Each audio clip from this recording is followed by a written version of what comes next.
Урду мени мынау. Масабалдагы Кытай жарандары уналарды тосуп аларга асылганын айтылууда. Күпөлөрдүн айтымында түн ичинде Манас шаарында Масабалдагы Кытай жарандары жолдун ортосунда ызы чуу салып, уналарды тосуп аларга асылышкан. Ошондой эле жаш балдарды урганы айтылууда. Окуя боюнча азырынча расмий маалымат жок. Жол тосуп.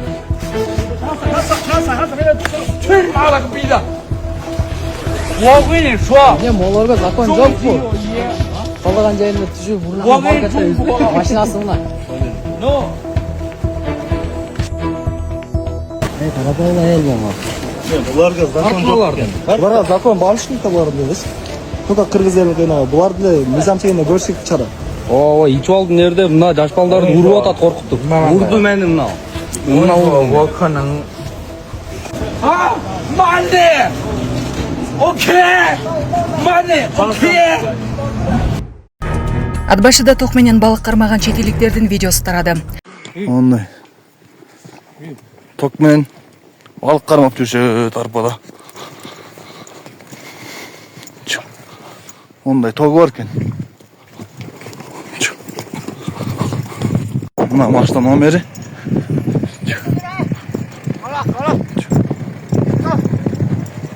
Ток менен балык кармап, таш менен койгулап атат дегене. Эмесе.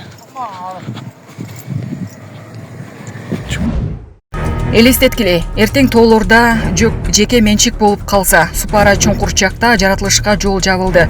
Социалдык тармактарда Супара чоңкурчак эс алуу жайынын жанындагы аймак боюнча видео кызуу талкууланууда. Видеодо жергиликтүү тургун тоого алып баруучу жол толугу менен тосулуп, кире беришке күзөтчүлөр коюлганына нааразычылыгын билдирген. Автордун айтымында аталган аймак жеке тараптарга 49 жылдык мөөнөткө ижарага берилгендиктен карапайым жарандардын кирүүсүнө чектөө коюлган. Бул көрүнүш коомчулукта чоң талкуу жаратып, жарандар жаратылыш аймактары эл үчүн жеткиликтүү болушу керек деген белгилешүүдө. Туризмди өнүктүрүү менен катар элдин жаратылышка болгон мүмкүнчүлүгүн сактоо зарылдыгы айтылды. Мен могул тоолорго чыга албайм да, силер полностью менчиктештирип алгансыңар, Супараны тосуп алышыптыр, бул жерде охрана турат дегенеки. Ошондо мен могул тоону барып көрө албайт экенмин да. Баягы киргизбейт экен вообще. Мондагы бүт сетке коюп тосуп алышыптыр. То есть могул тоону менчиктеп алды ошондо. Эгембердиевдер.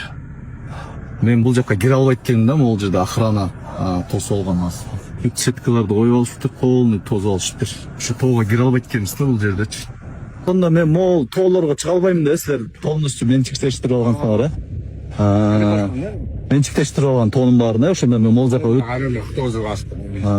ошондо кайсы территорияны полный алып алышыптыр. Ошондой болобу экен, тоолорду менчиктештирип алса. Сага ошондой указ берди да киргизбегиле бияка да. Только по броне субботасы. Все хорошо. Ушул жерде 49 жылга Чет элдиктерге гана тамак жасалат дейишти. Кардар өз өлкөсүндөгү ашканадан тамак иче албай жатам деп нааразы болгон. Окуя Нарын облусунун Кочкор айылында болгон. Соц тармактарда кардар жергиликтүү ашканадан тамак иче албай калганын айтып, нааразычылыгын билдирди. Анын айтымында ашкананын кызматкерлери чет элдиктерге гана тамак жасалат деп жооп беришкен. Кардардын айтымында ал өз өлкөсүндө жүрүп эле аталган жайдан тамактан албай калганына таң калган. Бул окуя коомчулукта кызуу талкуу жаратып, социалдык тармактын колдонуучулары түрдүү пикирлерин билдиришүүдө. Ошентип айтпады, бар чыгарып биз кыргыздар бияка обслуживать этпейбиз. бүткүлө мен деген олар тамак жасап берип бүткөндөн анан Жоксо кирсем кыргыздарга тамак жок дейт. Только иностранецтерге эле тамак бар экен. Для них есть вот сейчас, а для меня еды нет. Можете не снимать, пожалуйста? Я себя снимаю. Позовите администратора. Жок бизде только башка улуттарга эле бар дейт.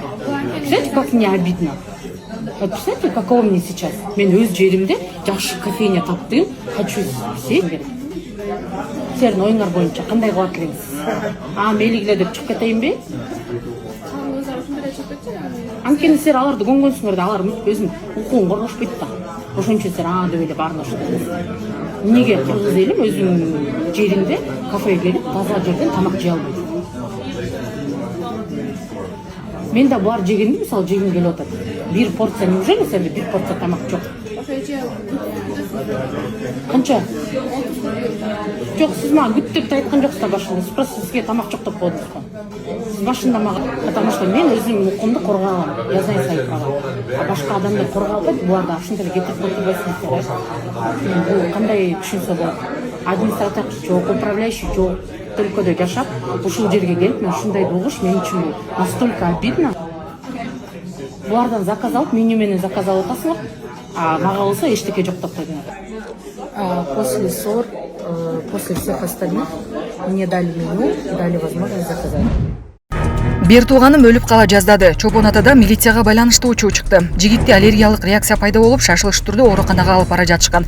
Бирок жолдо аларды жол милициясы токтотуп, убакытты созо башташкан. Аларга адамга убагында жардам көрсөтүлбөсө өмүрүнө коркунуч жараларын түшүндүрүшкөн. Бирок Чолпон атадагы жол кыймылынын коопсуздугун көзөмөлдөө башкармалыгынын кызматкерлери буга эч кандай реакция кылбай, менин бир тууганымдын өмүрүнө коркунуч жаратышты деп жазган Имелаев аттуу колдонуучу. Жол милициясы маалыматты четке какты. Маалыматта айтылгандай, ишемби күнү таң эрте кызматкерлер унааны токтотушкан. Текшерүү учурунда милдеттүү камсыздандыруу полиси жок экени аныкталган. Унада медициналык жардамга муктаж жүргүнчү болгон. Кызматкерлер аны тез арада кызматтык унаа менен медициналык мекемеге жеткиришкен. Дарыгерлердин маалыматына ылайык, кымыз ичкенден кийин аллергиялык реакция болгон. Ал ошол эле күнү ооруканадан чыгарылган дейишти милициядан. Мы сидим, человеку плохо. Мы не можем уехать, потому что сотрудники не хотят нас довозить. Они остановили ребят, которых нас согласились довести, и просто их дальше кошмарят. Выписали штраф за тонировку, хотя человек показал разрешение с ГУР-ГАИ, перенес, видимо, с машины с одной машины на другую. И вот сейчас не довозят, человеку плохо, пожалуйста. Никто не... Кайрылган и антигистаминный препараттарды процедурный кабинеттен алганга направление берип жөнөткөнбүз. Бул баланы милиция кызматкерлери шлагбаумга чейин жеткирип бизге таштап кеткен. 11.07.2026 жылы Чолпон ата шаарында кызмат өтөө учурунда жарам кайрылган. Бул жол менен саат эртеңки 6:30 чамасында аллергия болуп атат, жардам керек болуп атат. Биз аркылуу Чолпон ата шаарынын ооруканасына качан жеткирилип, врачтарга өткөрүлүп берилген биринчи жардам көрсөтүлсүн. Сонун жаңылык. Сиз билген жана ишенген Умбем клиникасы эми сизге дагы да болсо жакыныраак болду. Анткени бизде жаңы филиал ачылды. Жаңы клиникабыздын ачылышына карата 20%га чейин жагымдуу арзандатуулар каралган. Андыктан келип, өзүңүздүн жана жакындарыңыздын ден соолугуна кам көрүүнү сунуштайбыз. Биздин жогорку даражадагы дарыгерлер төмөндөгү адистиктер боюнча кабыл алат. Стоматология, гинекология, терапия, лор, хирургия, педиатрия, урология, УЗИ жана башка адистиктер. Лабораториялык анализдин 5000ден ашуун түрү алынат. Жогорку даражадагы стерилизациялоо. Биздин дарек: Пятницкое шоссе метросу, Пятницкое шоссе көчөсү 35. Телефон номерибиз 8925 103 27 77. Кабыл алууга алдын ала жазылып келүүңүздөрдү суранабыз. Умбем клиникасы. Сиздин ден соолугуңуз, биздин камкордук.